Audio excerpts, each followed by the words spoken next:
Oi, continuando nossa aula, né? Essa será a nossa segunda aula.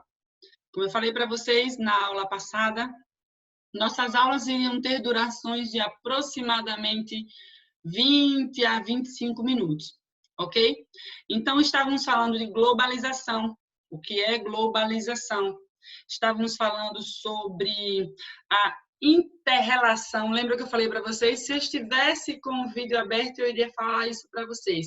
Que a globalização é a interrelação, interdependência entre os países no mundo inteiro.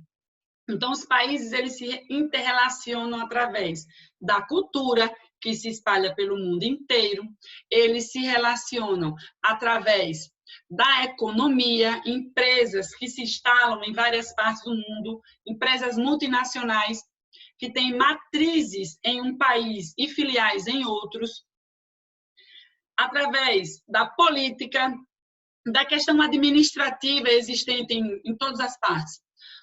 Atualmente, a gente vive um exemplo de globalização, mas um exemplo não tão bom, né, gente? Que é o da pandemia. A pandemia, como a gente já conversou e a gente está acompanhando nos noticiários, foi um vírus surgido a partir de uma mutação genética na China e que se espalhou pelo mundo inteiro. Aqui no Brasil, ele chega no início desse ano e janeiro, fevereiro, em março, chega aqui também no nosso estado, e a partir daí as nossas atividades começam a ser interrompidas, ficando possibilitadas apenas aquelas consideradas essenciais à população. Isso é um exemplo de globalização, porque não se espalha só o que é bom, se espalha também aquilo que não é tão bom, que não traz assim benefícios para a sociedade. Em sala de aula, eu costumo dar o exemplo da calça jeans, né? Se estivéssemos na sala de aula, todos nós estaríamos de calça jeans, ou a maioria, pelo menos, um tecido grosso, que não é adequado para o nosso clima. Mas por se tratar de um tecido de moda, de uma roupa de moda, de uma roupa que foi espalhada pelo mundo, difundido pelo mundo em diversos países, a maioria das pessoas usam, mesmo sem o clima ser inadequado, apropriado. Vimos também que a globalização ela se iniciou por volta do século XV, início do século XVI, se espalhando por toda a humanidade. Vamos. Agora, então, a gente vai dar continuidade à explicação dos slides para finalizarmos essa aula sobre globalização. Ok?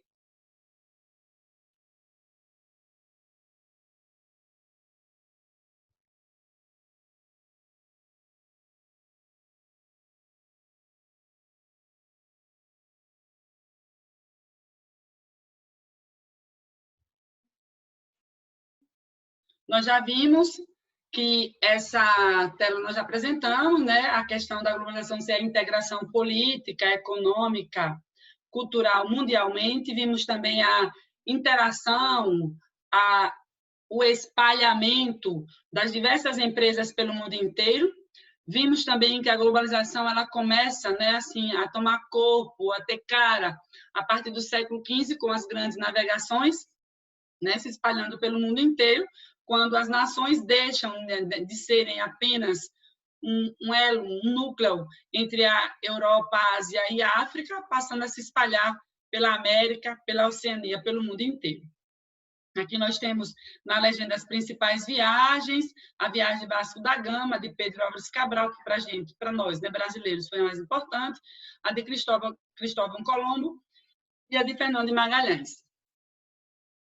Paramos aqui nessa tela, onde a gente falou de algumas características, né, da globalização, dessa integração, dessa interdependência, que foi o que eu comecei a aula de hoje para vocês, certo? E agora a gente vai dar continuidade falando um pouco sobre as consequências da globalização. No livro de vocês, vocês vão encontrar essa figura aí, que eu inicio essa tela desse slide, tá? Essa figura, no livro de vocês, é uma charge onde eles perguntam assim: observe e analise criticamente essa charge sobre globalização. O que vocês acham que essa charge representa? Eu gostaria que vocês escrevessem depois no caderno sobre essa situação, tá? E eu queria que vocês entendessem o seguinte: observe que as pessoas estão parecidas, cor de roupa, tipo de roupa, a cabeça. Então, a globalização, gente, na verdade, ela quer nos fazer compreender que existe uma unificação, uma similaridade entre os povos, um acompanhamento semelhante entre todos os povos. Estão vendo que o primeiro aqui representa a Ásia, o segundo aqui o continente europeu, o continente africano, o continente australiano ou a Oceania, que é representado dessa forma também, e o continente americano. Então, é importante que a gente analise essa charge, interpretando a globalização como um processo que leva muitas vezes à unificação. E o que é mais importante da gente entender, que nem sempre essa unificação ela é viável e correta para todos os povos. Vejam aí, ó, a mudança no papel do Estado, o Estado como representatividade, como governo, qual é o papel dele diante dessa globalização? Fica mais forte, mais fraco, vai depender do tipo de país, né, de administração existente. A questão da exclusão e inclusão social. Comentei com vocês nesse momento aqui, antes da gente entrar no slide, sobre a imposição da cultura do mais forte sobre a cultura do mais fraco. Quando a gente fala sobre isso, então a gente vê claramente o que é excluir e o que é incluir. Muitas vezes, quando é de interesse das grandes sociedades, dos grandes países, das grandes economias do mundo, inclui-se. Como? Como é que se inclui? Inclui no programa, seja desenvolvendo atividade, seja o trabalhador, inclui no programa da globalização, né? Na mundialização, quando ele é o fornecedor da matéria-prima, então tem ali o trabalhador. Quando a gente usa a moda de um país que no momento está tendo o clima frio, aí o Brasil nordestino, sergipano, que nem sempre tem esse clima frio, termina usando aquela moda, adaptando a realidade. Tudo isso é uma forma de incluir socialmente. E excluindo quando a gente percebe claramente que a condição socioeconômica do país não chega nem perto da condição socioeconômica daquele, entre aspas, divulgador dessa forma de viver. Então, de certa forma, ou direto ou indiretamente, o país, a sociedade que vive nesse país é excluída desse contexto.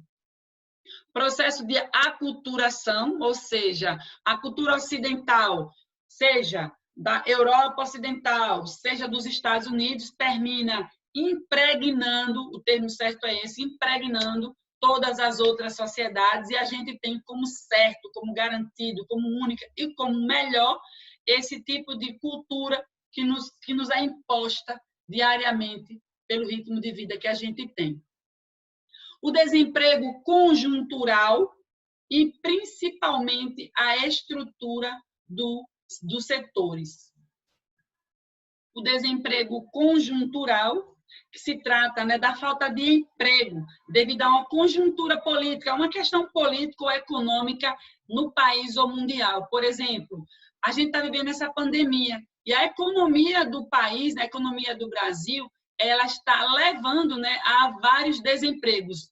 Em alguns casos, são empregos que estão sendo diminuídos a carga horária, a gente fala de uma diminuição, empregos que estão sendo suspensos, né, contratos reduzidos, contratos suspensos e até demissões. Hoje eu vi um depoimento de uma manicure, onde o salão de beleza avaliou as manicures pela quem tinha mais tempo, quem dava mais lucro, e aquelas manicures que não se enquadravam nem em quem tinha mais tempo, que dava mais lucro, terminou sendo demitida. Isso tudo, gente, é devido a essa situação política e econômica que o Brasil está vivendo, o Brasil e o mundo. Tem também o desemprego estrutural, né? O desemprego estrutural aí já é devido às mudanças na estrutura produtiva. De muito tempo a gente fala sobre o papel da máquina na sociedade, né? A máquina chega no campo, aí tem o desemprego. A máquina chega na cidade, aí tem o desemprego.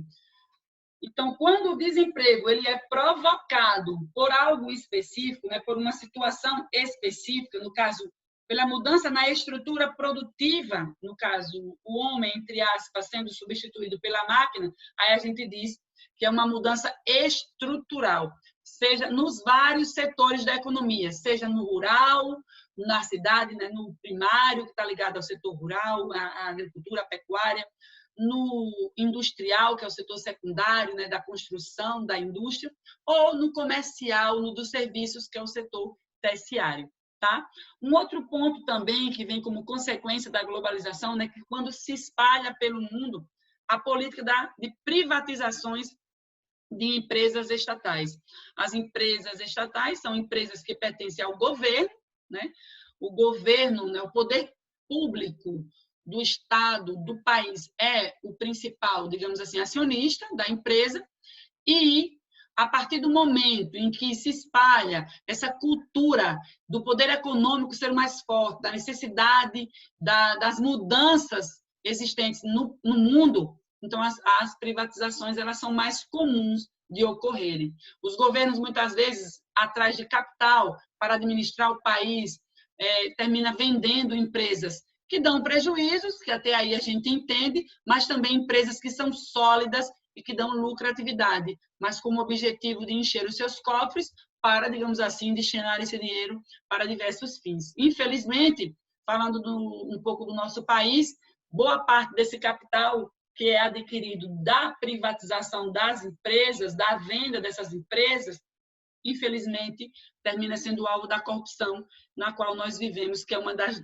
piores, né, digamos assim, doenças, entre aspas, existentes no nosso país.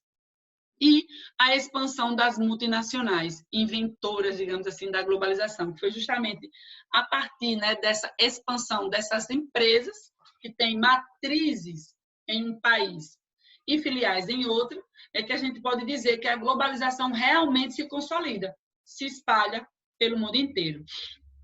E aí, gente, a gente entra na padronização, naquilo que a gente tem de igual, semelhante. O modelo econômico termina que um país copia o outro, mas a gente sabe que cada estrutura é de um jeito, que mesmo o Brasil colocando em prática a estrutura econômica dos Estados Unidos não vai dar certo. Por que não vai dar certo?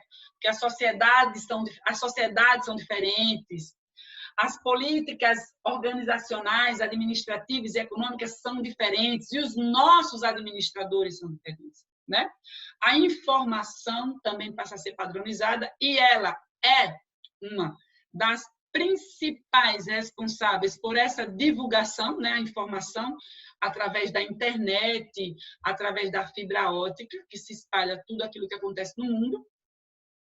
Ideia e consumo. A informação, a ideia, no momento que se passa, qual é a fundação, qual é a fundamentação, qual é a posição, qual é a ideia disso tudo. E o consumo, que passa a ser geral e comum a todos. Tá? Então, tudo isso se vê uma padronização cultural. Tá? Um outro ponto bastante interessante, como consequência da globalização, são as fundações, as criações dos blocos econômicos. Os blocos econômicos eles vieram, né, justamente pós-Guerra Fria e deu essa nova cara existente no planeta. No caso, sobre as associações econômicas de países, né, os blocos econômicos, nós iremos falar mais sobre eles quando falarmos sobre globalização e regionalização, os blocos econômicos, que vai ser no capítulo 5, no nosso próximo capítulo, certo? De antemão, cabe a gente ressaltar que os blocos econômicos, eles são, na verdade, uma integração econômica existente, né, entre alguns países, com objetivos de facilitar, dinamizar, movimentar a economia. Claro que existem blocos econômicos mais amplos, com um maior conjunto, digamos assim, de integração e de interrelação, como, por exemplo, a União Europeia, que é o mais complexo e completo bloco econômico existente hoje na atualidade, mesmo encontrando alguns pontos, digamos assim, que merece discussão, como, por exemplo, a saída recente da Inglaterra do bloco. Aí nós temos mais uma charge. Quando a gente olha para essa charge, que é que a gente pode analisar? Vejam, aí é o planeta Terra, né, representado por esse azul, todo o planeta Terra, mas aí ele está dormindo, descansando, mas você percebe claramente que a África que está doente, porque a África, professora, que a gente sabe que é o continente que merece mais atenção social e economicamente falando, né? É um conjunto de países com dificuldades socioeconômicas. E guerra civil, fome, doenças, como o próprio exemplo aí da doença mostrado na charge, que é o ebola. O meu povo está morrendo, socorro! Aí, de repente, o planeta se acorda por quê? Porque a África diz, a epidemia pode atingir todo o Ocidente. E aí a gente percebe o quanto a globalização está sendo mostrada nessa charge.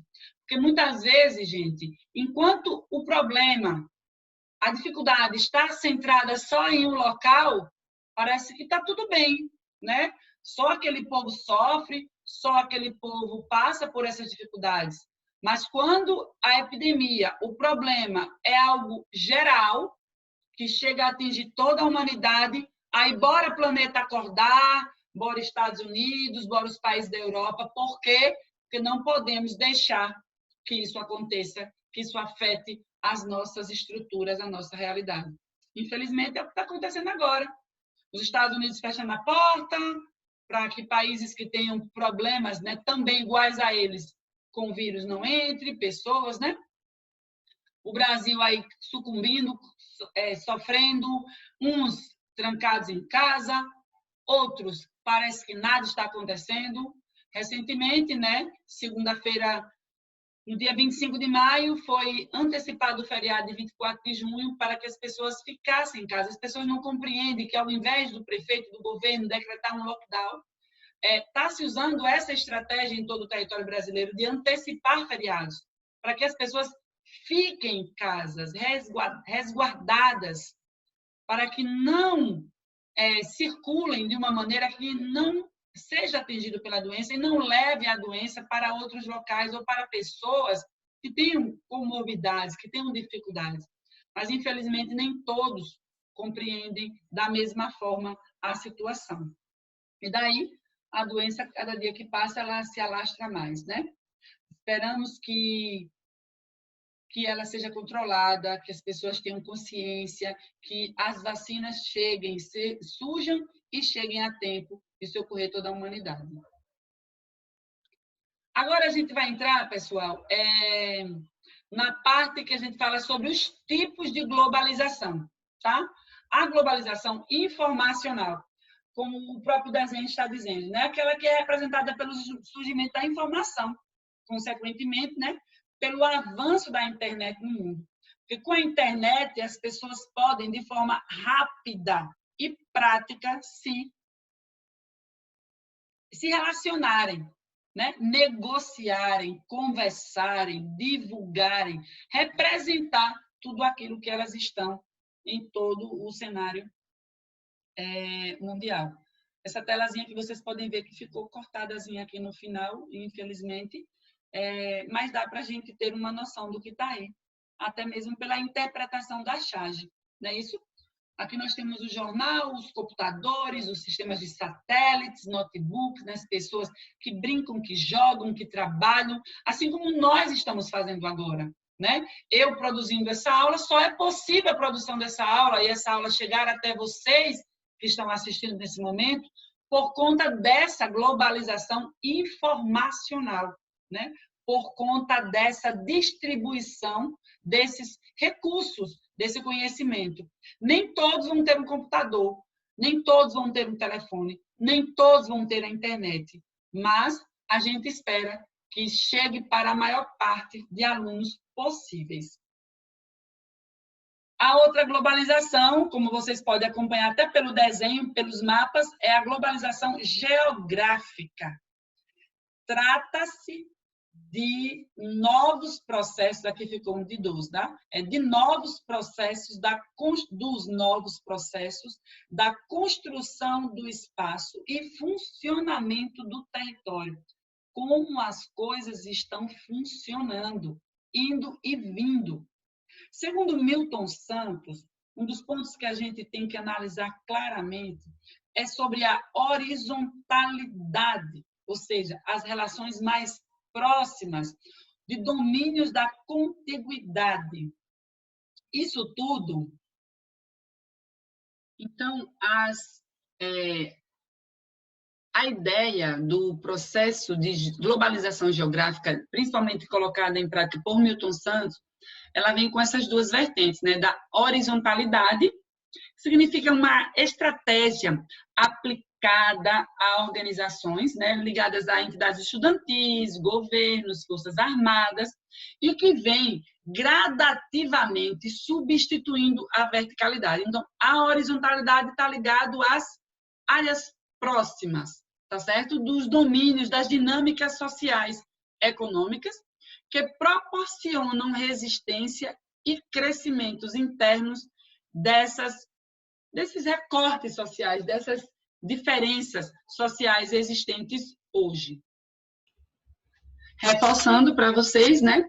A horizontalidade, ela trata das relações mais próximas, enquanto que a verticalidade trata justamente das relações mais distantes dentro da globalização. Como se a gente estivesse falando dos fluxos existentes dentro do Brasil. Vamos lá, um Estado, tudo que existe ali dentro do Estado, é bem mais próximo do que as relações existentes entre o Brasil, por exemplo, e a Espanha, e Portugal, e os Estados Unidos. Então, quanto maior a distância, quanto maior o envolvimento, quanto maiores os fluxos comerciais, maior a verticalidade. Quanto mais próximas as relações, maior a horizontalidade, tá? Olha aqui, a verticalidade trata das forças externas, internacionais, que exercem pressão através de fluxos econômicos, industriais, monetários, de crédito e produtos, estabelecendo redes de dependência em torno do capital e dos controladores do mesmo, né? Dos controladores do capital. Fechando, horizontalidade interno, próximo. Verticalidade externo, internacional, mais distante. Com relação à globalização cultural, aí nós temos que os aspectos culturais da globalização remetem aos efeitos do processo de mundialização do capitalismo no modo de funcionamento da sociedade e suas tradições. O processo de globalização, gente, permitiu a rápida conexão entre as diferentes localidades do planeta. Visivelmente hoje, com a internet, com as redes sociais, a cultura ela se difundiu, ela se espalha e muitas vezes as pessoas elas deixam de lado a cultura, a sua própria cultura, a própria realidade da qual ou na qual ela nasceu, se criou, para absorver uma cultura de um outro país. Isso é um reflexo claro, típico da globalização. Vejam aí, ó, ao estudarmos os aspectos culturais da globalização, observamos a ampliação das relações entre o local e o global, entre o regional e o mundial. Nesse sentido, é possível perceber, mesmo em nosso cotidiano, o quanto as culturas passaram a se mesclar. Eu estava falando para vocês agora, o quanto houve essa mistura, mas nem sempre a mistura foi benéfica para todos. Por quê? Porque muitas vezes a cultura do mais fraco ela é subjugada à cultura do mais forte. Quantas e quantas vezes a gente não vê crianças deixando de brincar com bonecas que se assemelham às características do brasileiro, do primeiro habitante, do indígena, para brincar, por exemplo, com bonecos com características do japonês, do chinês, os animes, hoje fazendo parte da nossa cultura. No entanto, é preciso observar que essa relação não se estabeleceu ao longo da história como uma mera interação, e o que levanta muitas críticas, né, à construção histórica do sistema capitalista e ao próprio processo de globalização em si.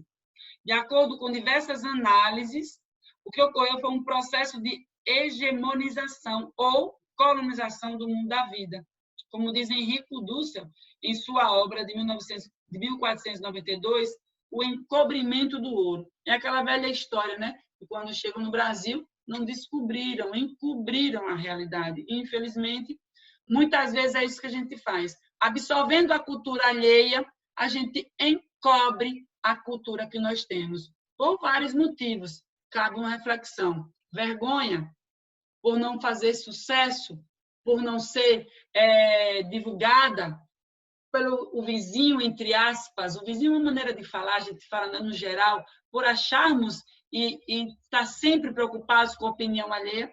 Então, infelizmente, a gente sabe que essa realidade precisa ser, né, revista. E a globalização é um fato. É um fato tão grande, tão claro, que é preciso se tomar cuidado, se tomar as rédeas do que vem acontecendo. A globalização política e o Estado-nação. A nova divisão internacional do trabalho, né, gente, que é essa divisão em que os países produzem coisas que são vendidas para outras nações e vice-versa, né?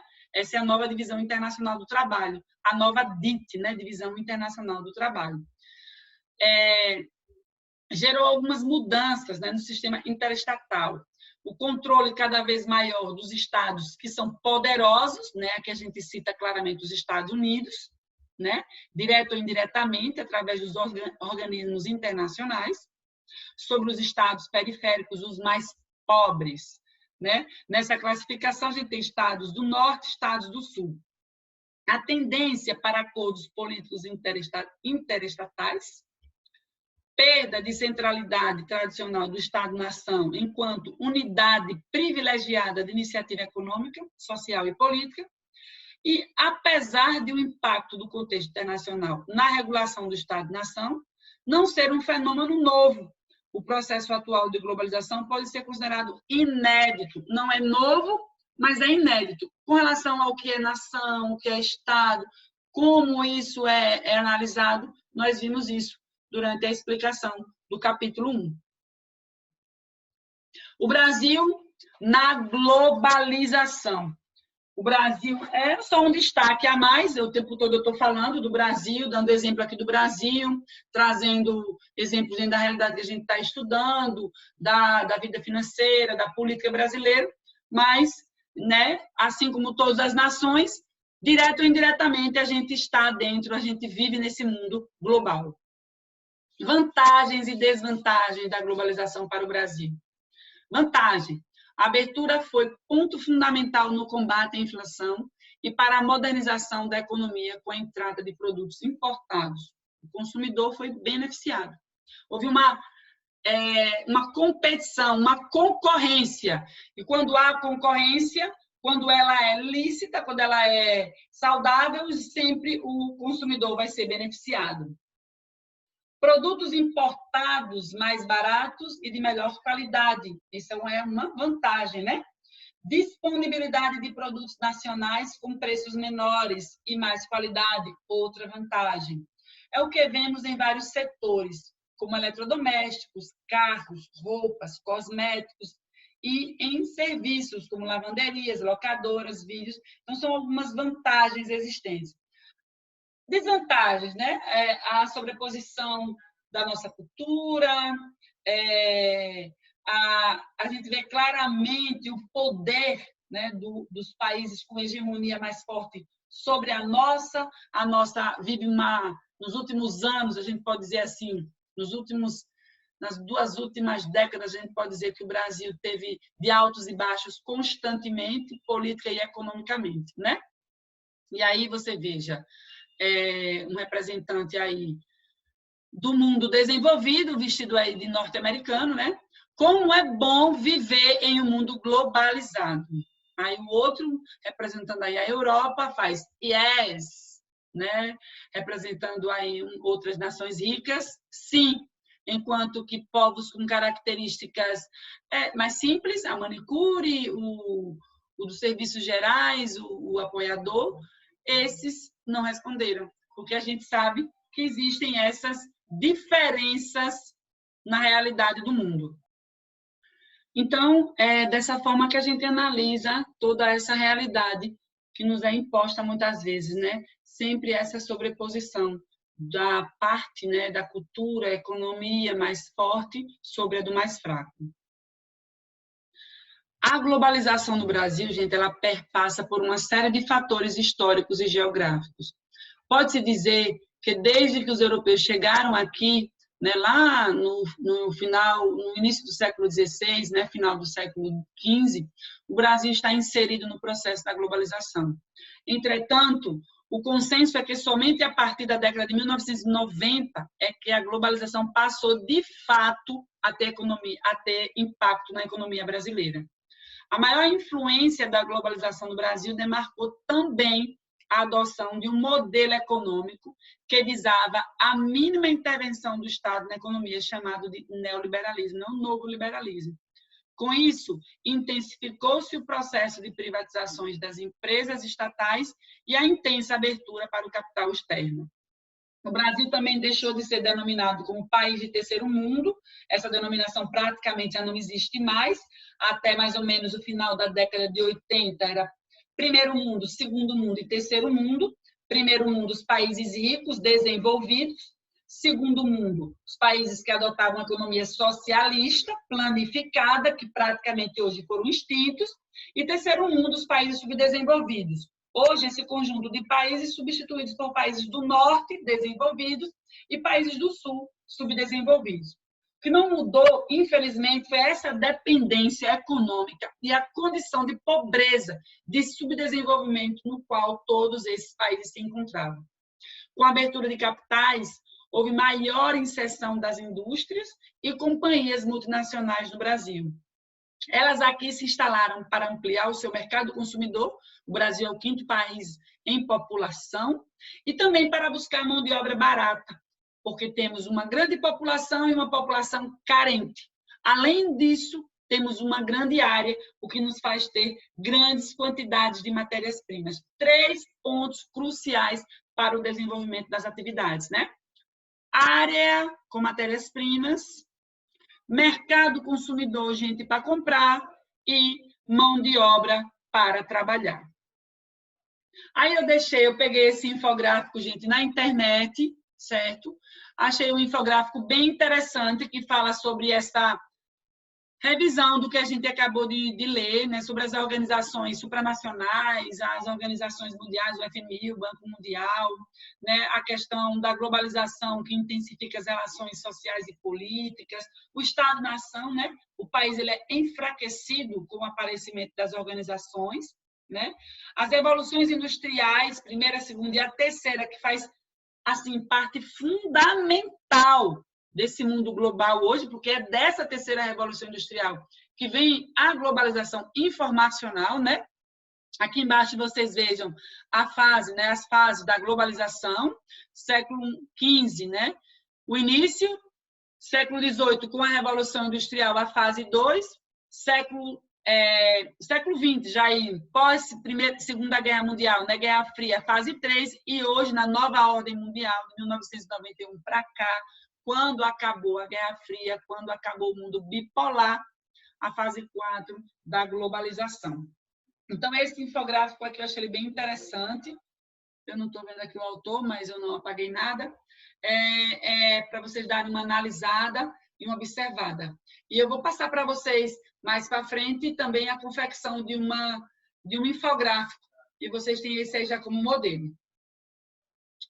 Eu deixo essa frase para vocês interpretarem, analisarem, entenderem. Que a boa colheita, gente, ela é sempre resultado de uma plantação eficiente. Hoje a gente planta para podermos colher amanhã. Então, plantem com determinação, com afinco, com vontade. E, né, até a próxima.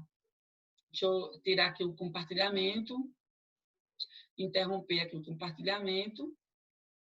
Abrir aqui um pouquinho o vídeo para conversar com vocês. Comecei a aula à tarde, já está escurecendo. Só para deixar o meu beijo e até a próxima, tá bom? Tchau, fiquem com Deus.